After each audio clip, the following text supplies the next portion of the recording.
So, just to say exactly what I said earlier, the ascetics arguments have been given in the first half of the paragraph. He is trying to convince everybody and convince himself that the divine is not a master in the physical world. Whereas Gita and Sandra is saying, yes, he can be. Okay, that's it. So now the quietist is putting forth all his arguments.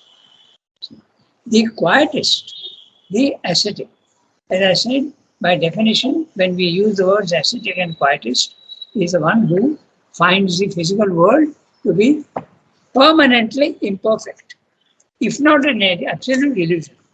Okay, some find it illusion, and some, even if you don't find it illusion, like you have the cosmic consciousness, still you find that there is the world may be real, but it is a seat of imperfection permanently. Okay, so now we read this sentence. The quietist, the ascetic, on the other hand. Why on the other hand? Because earlier they have said that the yogi can raise his consciousness to the higher level and yet continue to do perfect work in the lower nature of the world, matter, life, mind. He can continue to work, and his work will be a divine work. Maybe not absolutely divine in the beginning, but at least good work, perfect work. Okay? Perfect from a worldly point of view.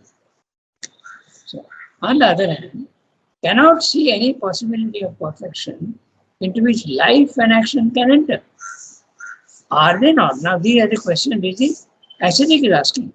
Are they not the very seat of bondage and imperfection? So why bother about it?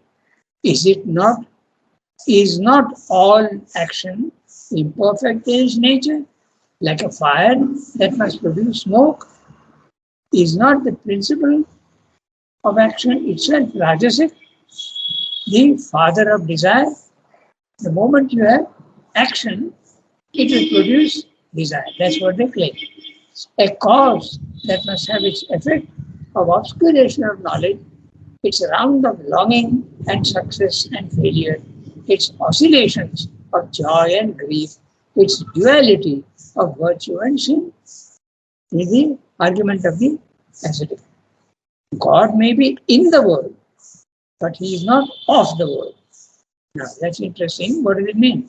Maybe God is there in the physical world, but he is not master of the world. He is there present, but he is inactive. Okay? That's what it means. He cannot be the master of the world.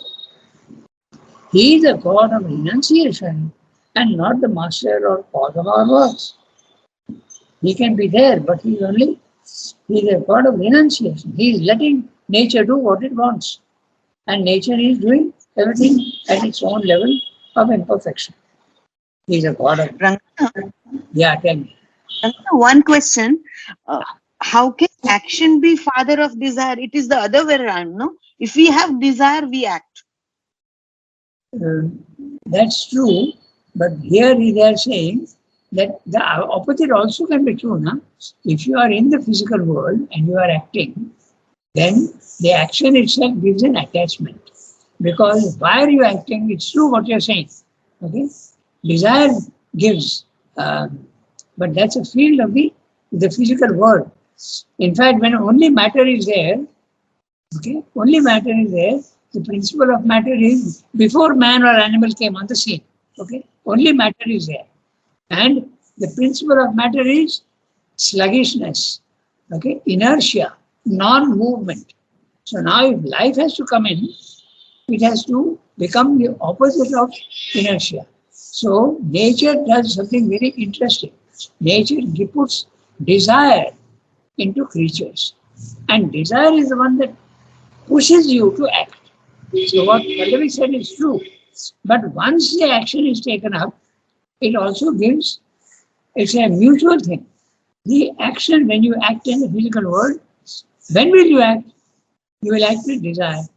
So it's a way of saying that action and desire are linked together. It's a way of saying. So it is true that when you act, even if you act without desire, slowly you will see that desire comes in. That is, it's like that. That's the nature of the world. Basically, what Pallavi said is right. It is desire that drives you to action. But the opposite is not untrue.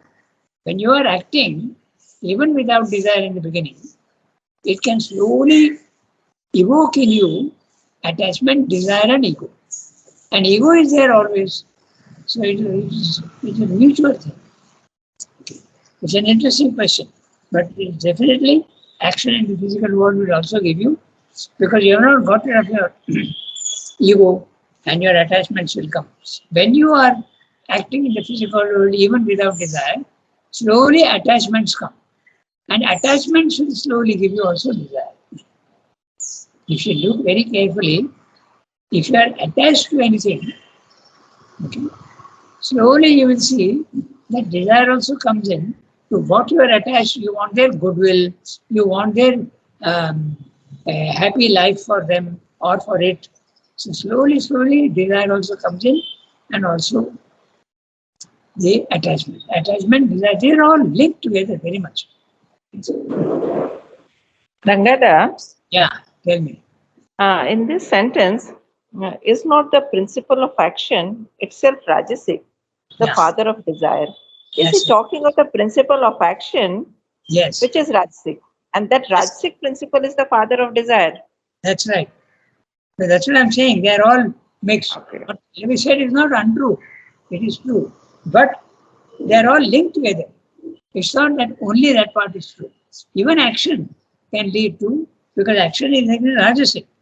And Rajasic is the father of desire.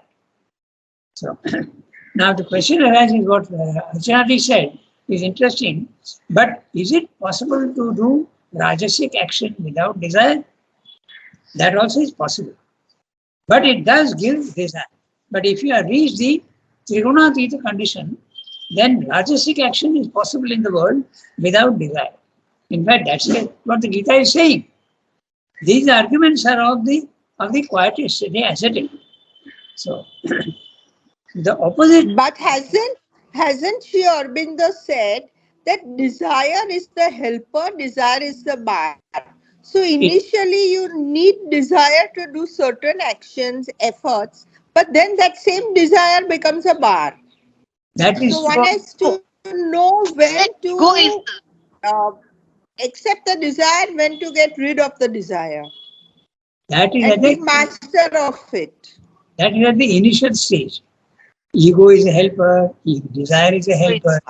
But that time we are not doing yoga. Okay, remember that. When you feel that desire is something that is actually giving you sorrow and not happiness, then you want to get rid of it.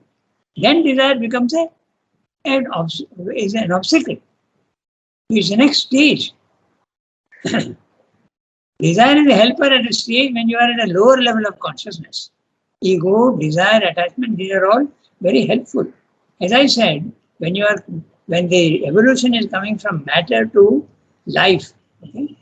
Life, purposely nature has put in desire as a goal, as an encouragement for you to act. Because if there is no desire, you won't act normally. Okay? So that's what he's saying. It is the father of desire. Rangada, can we say that the Rajasic principle of action Ah, is the father of desire? That means in a Rajasic action there is desire, but when you become Trigunatit, then it is not through desire that the work is done. It is through Trigunatitya work. That is actually, it is divine work. We do work according to the will of the divine once we go beyond the three gunas. yeah. Till it is Rajasic work we are doing, then desire is the father. Yeah, that's right. What you're saying is right. Because when you have become Triguna-tita, you are not acting with Rajas, Tamas, and Sattva. You have become an instrument of the divine, and he is acting through you. That's correct. But you are still acting. But the motive of action and the cause of action is not the three gunas, but the higher principles. Exactly. That's what I meant to say. Yes. That's correct. Absolutely correct. But in the physical world, they are all mixed up together. A cause, a father of desire. These are all the arguments of the quietist. Okay, the ascetic. A cause that must have its effect of obscuration of knowledge, its round of longing and success and failure, its oscillations of joy and grief, its duality of virtue and sin. All these questions. Why indulge in action in the physical world? That's argument. God may be in the world, but he is not of the world. He is not master of the world. These are all arguments, not Gita or Swayambhuva, or the arguments of the quietist. He is trying to convince you that better not do any action in the physical world. He is a God of renunciation and not the master or cause of our works. The master of our works is desire, and the cause of works is ignorance. Again, the argument of the quietist.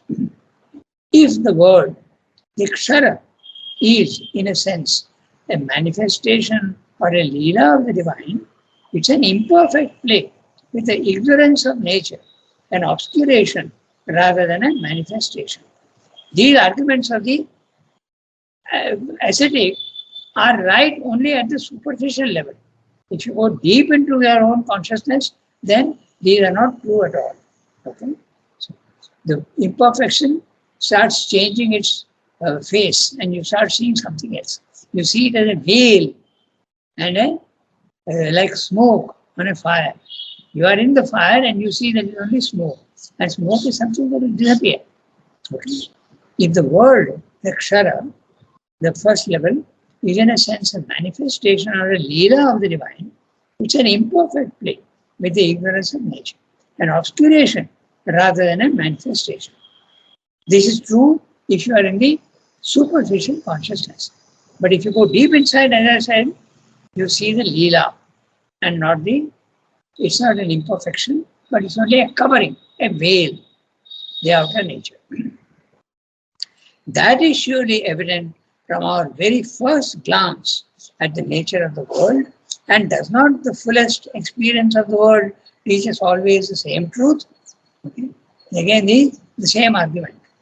That is surely evident from our very first glance. That's the whole problem. The first glance will show that it is imperfect, but a second and third and fourth glance will show you that it's not true. Okay? And does not the fullest experience of the world teach us always the same truth? Is it not a wheel of the ignorance binding the soul to continual birth by the impulse of desire and action until at last it is exhausted or cast away?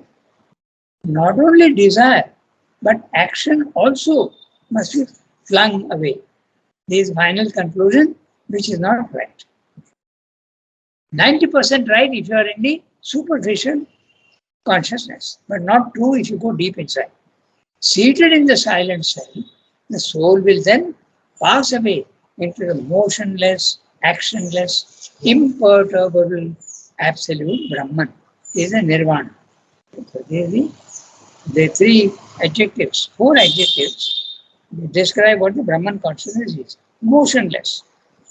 Your consciousness is absolutely static. Actionless, not acting at all.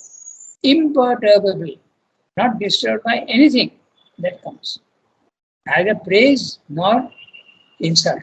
You are absolutely calm and quiet. Absolute Brahman. To this objection, now he is coming to the Gita's answer. To this objection of the impersonalizing quietist, the Gita is at more pains to answer than to that of the man of the world, the kinetic individual. He is at more pains to answer to that of the man of the world, the kinetic individual. For this quietism, having hold of a higher and more powerful truth, which is yet not the whole or the highest truth, its promulgation as a universal, complete, highest ideal of human life is likely to be more confusing and disastrous to the advance of the human race towards its goal than the error of an exclusive kinetism. So, which is the exclusive kinetism, the world, the materialist. Exclusive kinetism. Kinetism is action, but is limited, the consciousness is limited only to the action. In other words, you are not considering God or you are not considering the higher planes of consciousness. So what he's saying is, Gita is saying that if you advise people to become actionless, then you are confusing people and also you will be the cause of a tremendous destruction. And that's exactly what happened in India. Okay? A country which was one of the wealthiest in the world, which was full of all sorts of actions in the physical world, the 64 Shastras, in every field there was activity of the physical world. And then came the Buddhistic attitude that the world is unreal. And then what happened? Of course, helped very much by the global conquest and the British conquest, we became absolutely a fallen nation.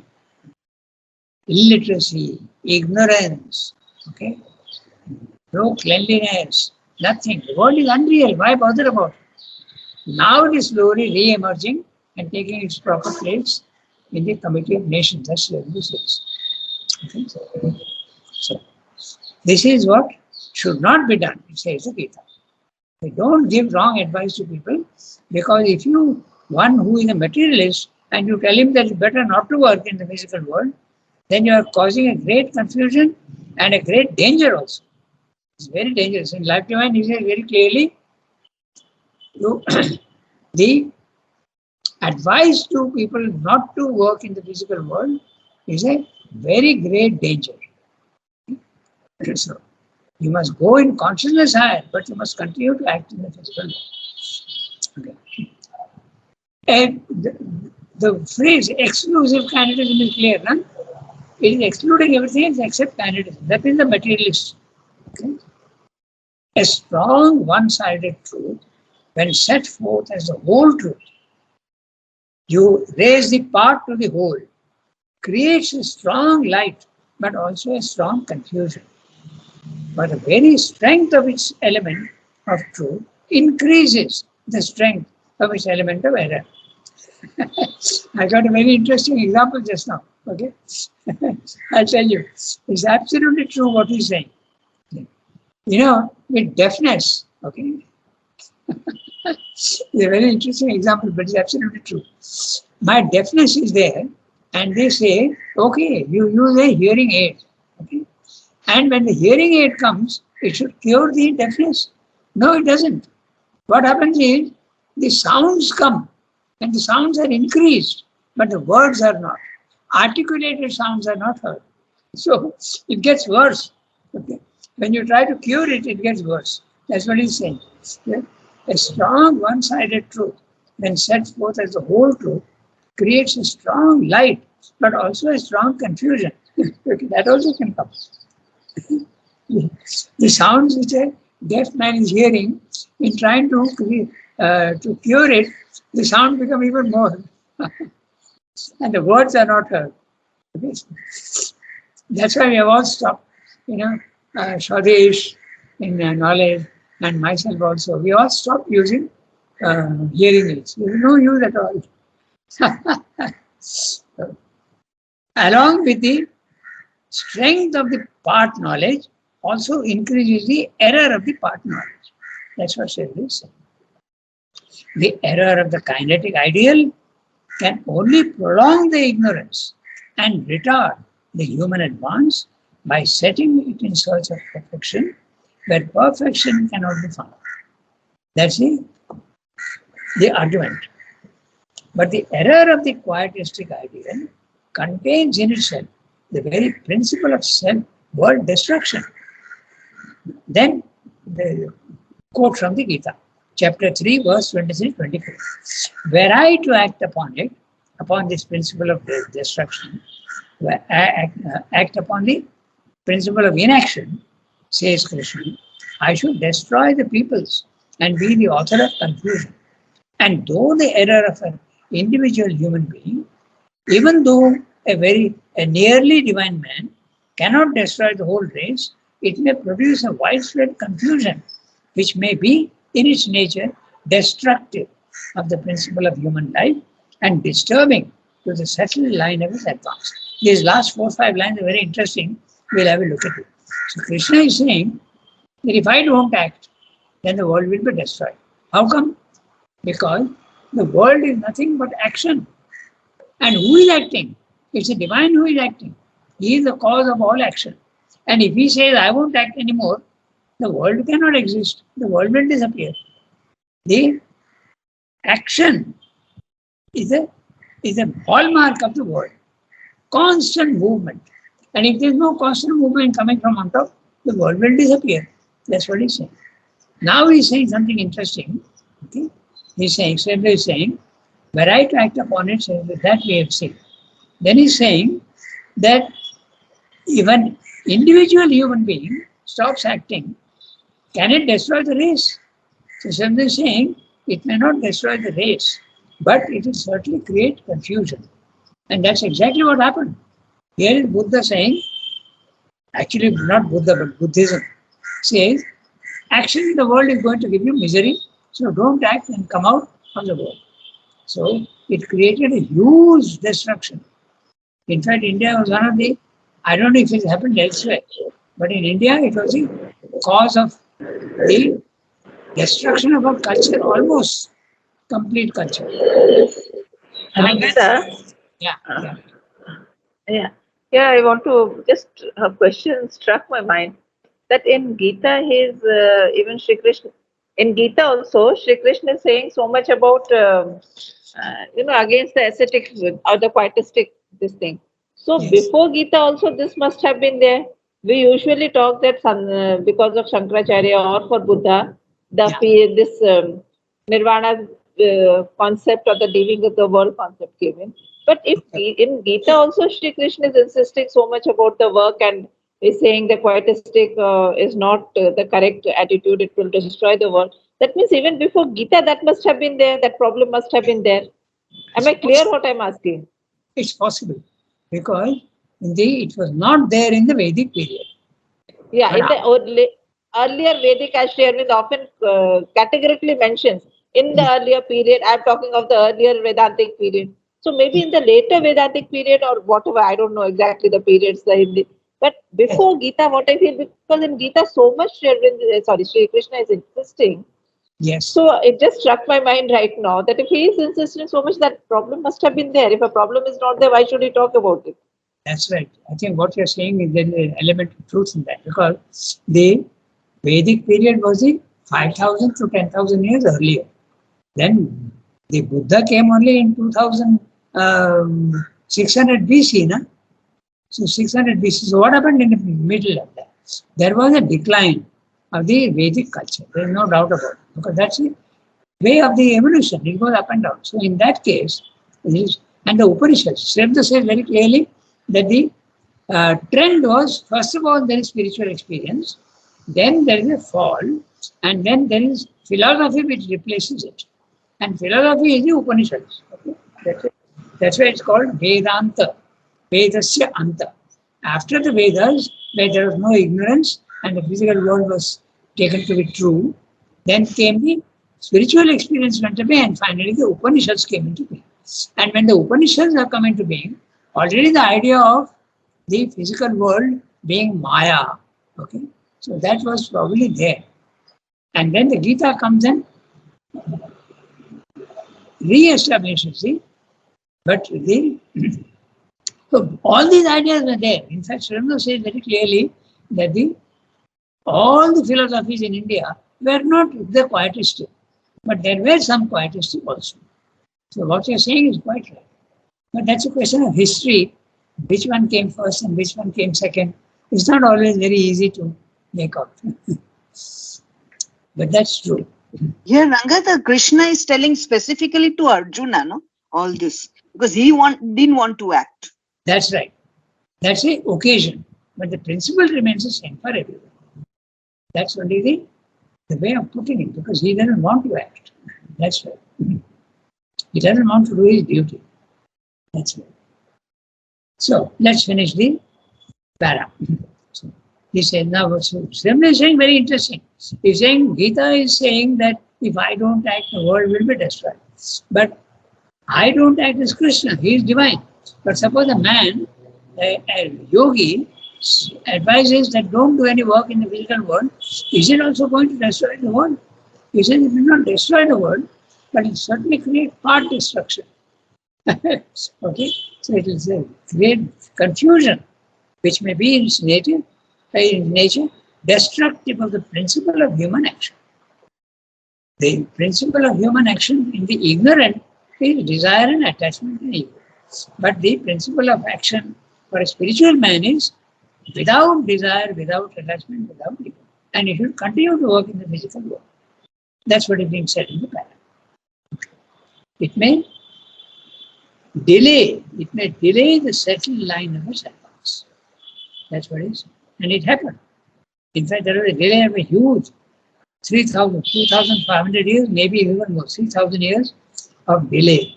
And now it is being re-established. Okay, so we have another 6 minutes. So maybe we can read the next one.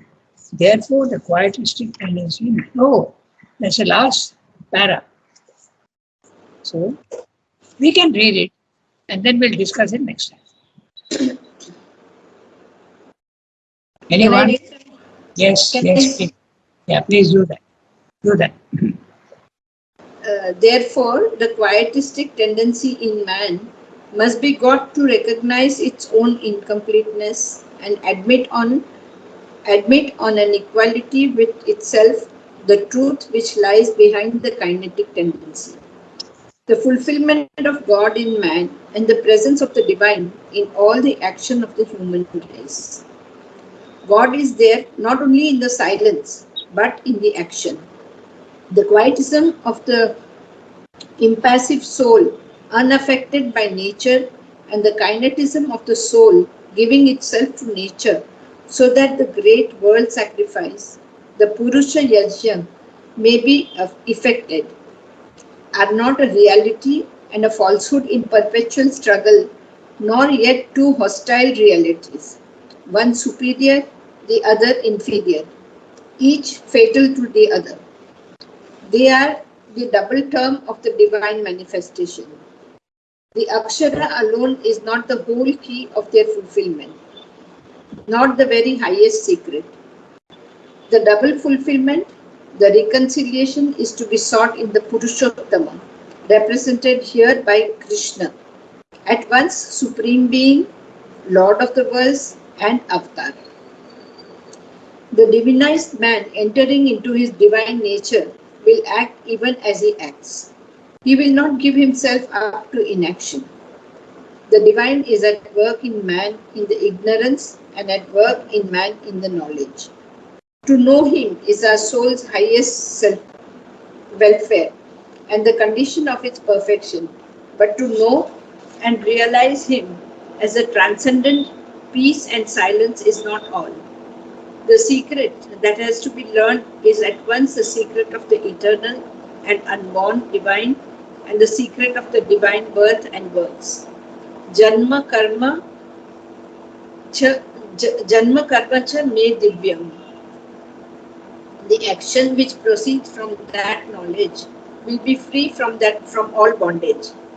He who so knoweth me, says the teacher, is not bound by works. If the escape from the obligation of works and desire and from the wheel of rebirth is to be the aim and the ideal, then this knowledge is to be taken as the true, the broad way of escape. For, says the Gita, he who knows in their right principles my divine birth and works comes when he leaves his body, not to rebirth, but to me, O Arjuna. Through the knowledge and possession of the divine birth, he comes to the unborn and imperishable divine, who is the self of all beings. Ajovyaya Atma. Through the knowledge and execution of divine works through the Master of Works, the Lord of all beings, Bhutanam Ishvaraha. He lives in that unborn being. His works are those of that universal mastery. Fourth line from the bottom is Aja Avyaya Atma. Ajovyaya Atma, no? That one. Okay. The illusion. The Avyaya is made for the Sandhi. yeah, not Sandhi. In the yeah, Sandhi and also poetry, you eliminate the okay. So that completes the chapter, the principle of divine works. The principle of divine works is what then? Take your consciousness out of the body mind life, station it permanently in the spiritual planes of consciousness, where Trigunatita, all the three gunas, you are not attached to your body, you are not attached to your vital, nor your mind, and you are absolutely imperturbable. Nothing affects you. When nothing affects you and nothing can influence you, your action in the physical world can be very, very perfect. That's what he's saying. So we'll go through this next time, okay? And we will go on to the 15th chapter, the possibility and purpose of avatar. Here also, there are quite a few chapters on avatarhood.